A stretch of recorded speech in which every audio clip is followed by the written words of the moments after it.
जो अपने प्रदेश के अंदर विकास की गति है वो समान रूप से हो जी और क्षेत्रवाद में भेदभाव ना बरता जाए जी और वन विंडो सिस्टम शुरू हो कि जिस आदमी ने कोई विकास का काम कराना है तो उसका लाइन में हो जाए। जी और जिस प्रकार का एक भेदभाव आज चल रहा है कि भाई कोई भी काम करवाने के लिए कोई भी सरकारी महकमे से काम कराना हो तो रिश्वत का सहारा लेना पड़ता है, क्योंकि मुख्यमंत्री जिस प्रकार से कोई सरकार बढ़िया काम कर रही है उसका उदाहरण पेश करना चाहिए अपने प्रदेश के अंदर भी।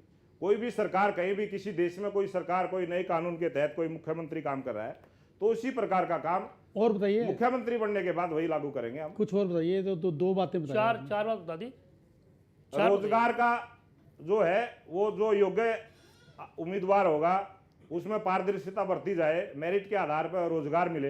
हरियाणा में जो अभी एजुकेशन है कि भाई कोई एग्जाम नहीं होता 10वीं तक, वो बिल्कुल मेरिट के आधार पर हो, सिस्टम से हो, कंप्यूटराइज हो, ताकि कोई भी आदमी उसमें कोई भी बच्चा नेट पे देख सकता है कि मेरे कितने नंबर आए, क्या हुआ, किसका कहाँ है। जी जैसे आजकल एडमिशन के अंदर यूनिवर्सिटियों ने किया है तो बच्चा निसंकोच जो है ना संतुष्ट रहता है अपने घर में और वो नेट पे देख लेता है, एडमिशन ले लेता है। ठीक है जी। और मैं तीसरे सवाल के लिए आगे करूँगा जहाँ साहब आपसे। मोहनलाल जी, आज का युवा रोजगार चाहता है, उसके लिए सरकार को क्या कदम उठाने चाहिए? अगर आप एमएलए बने तो आप क्या कदम उठाएंगे कि आपके हल्के के जो नौजवान हैं उनको रोजगार मिले? जो अपने हल्के के नौजवान हैं जो जिस प्रकार की शिक्षा उसको है तो उनको जागरूक करना चाहिए सेमिनार लगा के कि आपने अगर ये शिक्षा ग्रहण करी है तो आपको रोजगार वहाँ मिल सकता है। और एक विधायक होने के नाते उसको मदद कर सकता है, अपने हल्के के बच्चों को रास्ता दिखा सकता है कि आप वहाँ जाइए, जिस प्रकार की भी योग्यता उसने हासिल की है। अलग अलग ट्रेड में आजकल बच्चे पढ़ाई करते हैं और जिसकी जो फील्ड हो उसी फील्ड में उस बच्चे को भेजने का प्रयास करूँगा। नहीं तो कैसे आप रोजगार कैसे पैदा करेंगे? उसके रोजगार तो जब विचार मंथन होगा, जब जो रोजगार देते हैं चाहे फैक्ट्री हो चाहे कोई सरकारी योजना हो, जो भी सरकारी योजना आएगी या कोई प्राइवेट आदमी कोई उसमें काम करना चाहता है, बड़ा उद्योग लगाना चाहता है, एक बहुत बड़ा कोई अगर उद्योग हमारे राय विधानसभा में आ जाए और उसमें हजारों बच्चों को रोजगार मिल सकता है। नहीं, अगर की बात नहीं, आप अगर बनते हैं, आपके पास क्या कोई प्लानिंग तो है उसके हाँ, लिए? हम ऐसे रोजगार वहाँ लाएंगे, ऐसी फैक्ट्रियाँ वहाँ स्थापित करेंगे जिससे हमारे एरिया के नौजवान बच्चों को रोजगार मिले। जी मोहनलाल जी, गुप्ता जी हो गया नहीं सवाल हो गया। और चौथा और अंतिम सवाल के दीपक अरोड़ा जी आपसे। मोहनलाल जी, महिला की भागीदारी समाज को मजबूत करने के लिए कितनी ज़रूरी है, इसके लिए आप क्या कदम उठाएंगे? देखो जी, आज महिला जो है समाज का बहुत अभिन्न अंग है और समाज में हमारे में महिलाओं की भागीदारी बराबर की समानता की रहनी चाहिए। और जिस प्रकार से 12वीं तक के स्कूल बहुत से गांवों में नहीं है, 12वीं तक की शिक्षा, क्योंकि दूसरे गांव में अपनी लड़कियों को भेजना नहीं चाहते देहात में, क्योंकि जिस प्रकार से डर रहता है और अपराध बढ़ रहा है, तो उसके लिए शिक्षा उसी गांव में नज़दीक उपलब्ध हो जाए और महिलाओं को जागरूक करेंगे कि आपके ये अधिकार हैं। कई महिलाएं जैसे कोई घरेलू हिंसा का शिकार होती है, उसको बताया जाए आप मीडिया के माध्यम से, आपके चैनल के माध्यम से, और महिलाएं जब जागरूक हो जाएंगी तो वो अपराध रुकेगा, महिलाओं की भागीदारी रहे। महिलाओं को जो जिम्मेवारी, चाहे वो पंच है, चाहे सरपंच है, चाहे जिला परिषद की मेंबर है, उनको वहाँ बैठाया जाए और उनके विचार से भी निर्णय होने शुरू हो जाएंगे तो महिलाओं में भी आत्मविश्वास बढ़ेगा। एक महिला को दूसरी महिला देख के अपना कदम आगे बढ़ाएगी। आप विधायक बनेंगे तो आप विधायक बन जाते हैं है जी, आप क्या कदम उठाएंगे इस बारे में अगर आप विधायक बन जाते हैं? महिलाओं को जागरूक करेंगे जी, महिलाओं की हिस्सेदारी जो है उसको हम वही कैसे जागरूक करेंगे आप? महिलाओं को जाके बताएंगे कि आपका ये अधिकार है, उनके अधिकारों से उनको जानकारी देंगे। मतलब आप जब बन जाएंगे तो महिला सरपंच होगी, सरपंच पति सरपंच ही नहीं करेंगे। नहीं, महिलाओं से ही वो काम करवाएंगे हम। Thank you. दो उम्मीदवार सामना कर चुके हैं हमारी जूरी का। जाहिर सी बात है सख्त कसौटी तो होती है, लेकिन अगर सख्त ना हो तो कैसे तप कर निखर कर आपके बीच पहुंचेंगे तमाम उम्मीदवार। बहरहाल बढ़ेंगे आगे और इस मुकाबले को आगे बढ़ाते हुए अब हम रुख कर रहे हैं रणबीर सिंह दया जी का। दया साहब, आप तैयार हैं जूरी का सामना करने? दया जी से पहला सवाल करेंगे सुरेंद्र सिंह जी। दया साहब, आपके हल्के में और हरियाणा में आज का किसान किन किन समस्याओं से जूझ रहा है? मुख्य उसकी समस्याएं क्या क्या हैं जो उसको ज़्यादा प्रभावित कर रही हैं? सबसे बड़ी ज्वलंत मुद्दा है भूमि अधिग्रहण बिल। जो भूमि अधिग्रहण बार बार हो रही है, किसान जो है वो उसका जमीन जो है उसकी सिरमौर होती है। एक बार अकाल पड़ जाए, एक बार कोई प्राकृतिक आपदा आ जाए तो अगले साल वो फिर उसको उपज ले सकता है।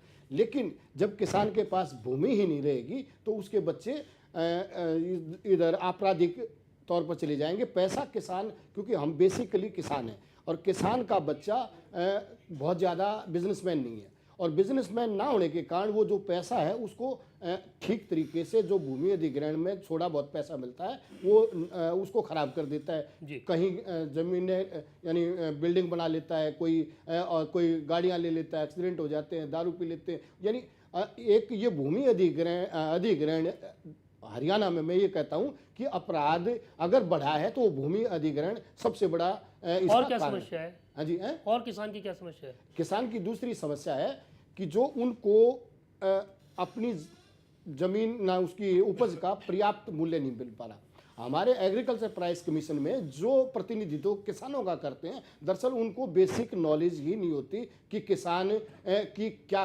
परेशानियां होती हैं, उसमें क्या खर्चा होता है। 5 स्टार कल्चर के लोग एग्रीकल्चर प्राइस कमीशन में जाते हैं। जो जमीन से जुड़ा हुआ किसान है उसको उसको एग्रीकल्चर प्राइस कमीशन में होना चाहिए कम से कम 3-4 प्रतिनिधि। दूसरा, जो बिजली की समस्या है वो सबसे बड़ी ज्वलंत मुद्दा है। आज हरियाणा में कैनाल बेस पानी नहीं है। जैसे राई में आधी हमारी कॉन्स्टिट्यूंसी जो है कैनाल बेस है, आधी हमारी जमुना के साथ लगती हुई खादर बेल्ट है। वहाँ आप बिजली से आधारित इरिगेशन है। वहाँ अगर बिजली नहीं आएगी तो वो किसान के पास फसल बच्चे को वो करने के लिए नहीं। तीसरा, वहाँ के किसान की जो ज़मीन अधिग्रहण कर ली गई। आपका ये राजीव गांधी एजुकेशन सिटी है, आप पूरा आप जाकर देख लीजिए जी, जो वर्तमान सरकार ने एक लोगों से छल किया था और उनको ये कहा था क्या? जी हम अगर हम विधायक बने तो या तो किसान की ज़मीन अधिग्रहित नहीं होगी। अगर अधिग्रहित होगी तो जो मार्केट रेट है, मार्केट रेट में भी अनिल जी, जज साहब, मैं आपको एक समझे, उसमें भी सरकार धोखा करती है।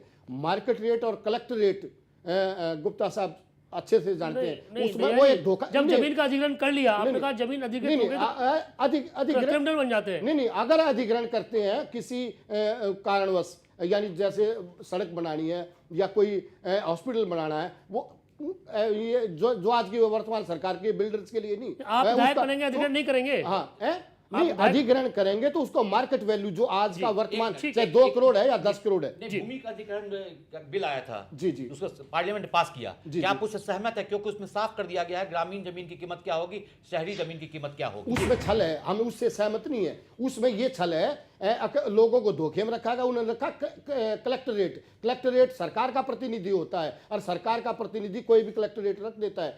वर्तमान में जो आज मार्केट रेट है वो मार्केट होना चाहिए और उस रेट का 2 गुना 4 गुना जो, इसमें भी छल है। आज की वर्तमान सरकार ने अब आज भी इसमें दैनिक जागरण में 3-4-15 तारीख से लगातार उन्होंने वो सवाल किया कि जो बिल आया है उस पर सहमत है कि नहीं? हाँ, उस बिल से कतई सहमत नहीं है। उस बिल से अगर ये उस बिल में अमेंडमेंट होना चाहिए और जो किसान की भूमि है उसमें मार्केट रेट के हिसाब से उनके अगर हम विधायक बने तो वो मार्केट रेट। दूसरे सवाल के लिए मैं आग्रह करूंगा डॉक्टर जंगवाल आपसे। जी, अगर आप इलाके के विधायक बन जाते हैं लेकिन विपक्ष के, और आपके इलाके के कार्य विकास जो हैं वो आप कैसे करवाएंगे? विकास पहली बात तो मैं पिता परमात्मा से निवेदन करूंगा कि हम विपक्ष में ना ही बैठे, क्योंकि विपक्ष सीधा जवाब दो। अच्छा, उसका बना दिया। हाँ, करोगे क्या? आप क्या करोगे बताइए। अच्छा, उसमें ये है कि विपक्ष में भी एक आज के प्रजातंत्र में एक बहुत बड़ी भूमिका होती है। लोगों को जो ज्वलंत मुद्दे हैं उनको हम सरकार के सामने लेके आए और लोगों की जबान बने। लोगों के जो ज्वलंत मुद्दे कई बार चाहे आप अपने एरिया में कैसे कराएंगे, उनका सवाल ये है। हम अपने एरिया में सीएसपी होते हैं, कैसे काम लोगे उनसे? अभी हम अपने एरिया में जैसे ये राजीव गांधी एजुकेशन सिटी की बात करते हैं, ये अधिग्रहण बिल आया। हम अगर विपक्ष के विधायक हैं, सुनिए, आप सवाल को समझिए, विस्तार मत जाइए। आप विपक्ष के विधायक हैं, प्रशासन आपकी सुनता नहीं, तो आप कैसे काम निकालोगे? तो हम जनता के पास जाएंगे जनता को समझाएंगे और जनता को साथ लेके धरना प्रदर्शन, क्योंकि प्रजातंत्र में कोई वो तो हो नहीं, हिंसक कार्रवाई तो हो नहीं सकती। हम अहिंसा के तौर पर और अपना धरना प्रदर्शन करेंगे। जो हमारे संविधान के मुताबिक बातें हैं हम उनको सरकार के कान पर जो जू नहीं रखेगी उसको हम सरकार के पास जाने से पहले आप डीसी एसपी से नहीं मिलेंगे? नहीं, एसपीडीसी वो लास्ट की बात है। आपने वो तो पहले सारी बात हो चुकी ना। हम एसपी के पास, हम तहसीलदार के पास गए, बीडीओ के पास गए, इसके पास गए, प्रशासन के पास गए, चीफ सेक्रेटरी तक साहब चीफ सेक्रेटरी तक पहुंच गए।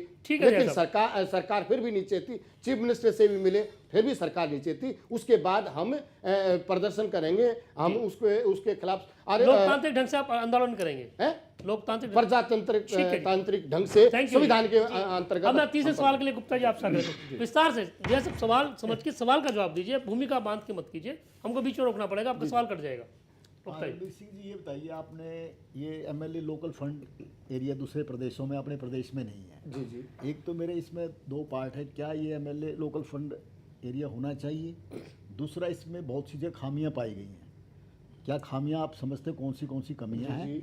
अगर विधायक बन जाते हैं तो आप कैसे उनको दूर? देखिए, इसमें दो बातें हैं, फंड होना भी चाहिए और फंड नहीं भी होना चाहिए। एक बात होना चाहिए, सुनो, एक मिनट, मैं उसको दोनों मुद्दे पर लेकर एक ही बात, अगर होना चाहिए कि नहीं होना चाहिए, अगर नियत साफ है विधायक की, नहीं तो आप विधायक बन गए, जब भी मैं कह रहा हूँ आप अपने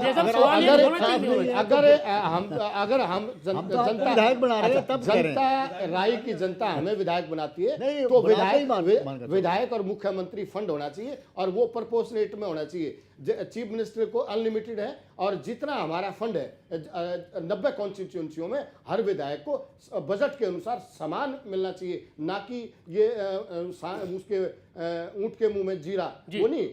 इन्होंने इनका दूसरी सवाल जो खामियां क्या है? खामियां ये है, एक विधायक है, वो अपने किसी चुनिंदा गांव में गया, आपके चहेते गए, उसको वहां डेवलपमेंट के लिए काम दिया, फिर वो डीसी को फोन करेगा, अभी फला आदमी को ये टेंडर दे दे, वहां से परसेंटेज आ जाएगी। तो जो कमीशन खोरी है वो उसमें है, वो कमीशन खोरी आप कैसे खत्म करवाओगे? आप विधायक कैसे खत्म करोगे उसको? हम उसको इसलिए कराएंगे, पारदर्शिता है, वहां पारदर्शिता, टेंडर सामने होगा और जो उसमें आजकल टेंडर सामने नहीं होते, आजकल वो फोन आ जाते हैं फलाने को। आप क्या करेंगे? आप क्या करेंगे? हम अगर सत्ता में आए, आप बन गए, विधायक बने, तो हम पारदर्शिता के साथ उसको ओपन टेंडर और ओपन बीड। खुद कमीशन नहीं खाएंगे? खुद तो कमीशन नहीं खाएंगे ना, वो तो सवाल ही पैदा नहीं होता ना हमारे पूर्वजों ने खाया ना हम खाएंगे। वो दिक्कत तो वही है, कमीशन खाते हैं लोग। चौथा और अंतिम सवाल दीपक जी आप।